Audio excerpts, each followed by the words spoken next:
igitabo c'imigani igice ca 18 turasoma duhereye ku murongo wa mbere.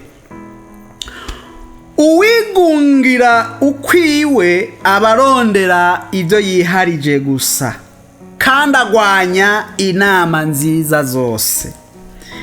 Igipfu ntigihimbagwa n'ubwenge, ariko gihimbagwa no kwiyerekana uko kimeze mu mutima. Umunyakibi iyaje ukugayana kuba kuje, kandi agatetereza kazanana n'ibitutsi. Amajambo yo mu kanwa k'umuntu ni nk'amazi y'ibenga, isoko y'ubwenge ni nk'akuzi gasuma. Mu manza si vyiza gutinya umunyakibi ku kigohe, canke gutsindisha umugororotsi. Iminwa y'igipfu ija mu bihari, kandi akanwa kaco kagihamagarira inkoni. Akanwa k'igipfu niko kuranduka kwaco, kandi iminwa yaco niyo mutego w'ubugingo bwaco. 8. Amagambo yuneguranira mu vyongorerano ni nk'ivyo kurya biryoshe, bimanuka bija epfo munda. Ndasubiramo. Amagambo yuneguranira mu vyongorerano ni nk'ivyo kurya biryoshe, bimanuka bija epfo munda. 9. Kandi udeha mu gikorwa ciwe aba n'inshuti y'utikiza. 10. Izina ry'Uhoraho n'umunara ukomeye, umugororotsi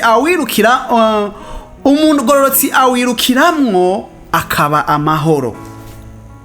Itunga ry'umutunzi kuri we ni gisagara gikomeye, uko yiyumvira ni nk'uruzitiro rugera hejuru.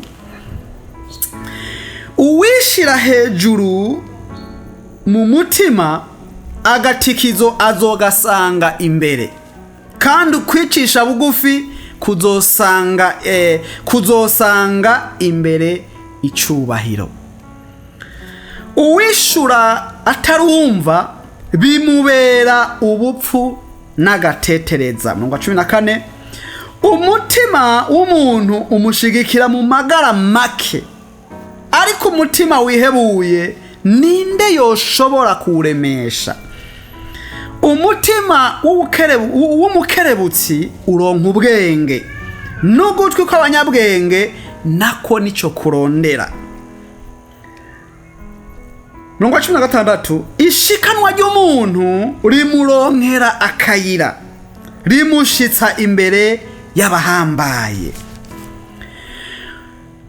Ubanza kwitwara umengo niwe afise urubanza, ariko uwo baburana yaza akamwararaza. Ubufindo bumara ibihari, kandi butatura abakomeye. Uwo muvukana iyo umukomeretseko bigora kumugarura kurusha kunesha igisagara gikomeye, kandi bitati bene ivyo bimeze nk'ibihindizo vyugara inzu y'igihome. Inda y'umuntu ihazwa n'ibivuye mu kanwa kiwe, kandi azohaga ukugwira ko mu minwa yiwe. 21. Urupfu n'ubugingo biri mu bubasha bw'ururimi, kandi abarukunda bazorya ivyo gwamye. Uronse umugore aba aronse ikintu ciza, kandi abaronse ingabire k'Uhoraho. 23. Umworo akoma ibobo, ariko umutunzi we yishurana ubugabo. Ubucuditse na benshi aba yizaniye guhenebera, ariko hari umukunzi yimatanya n'umuntu kurusha uwuvukana nawe. Imana ibahezagire cyane.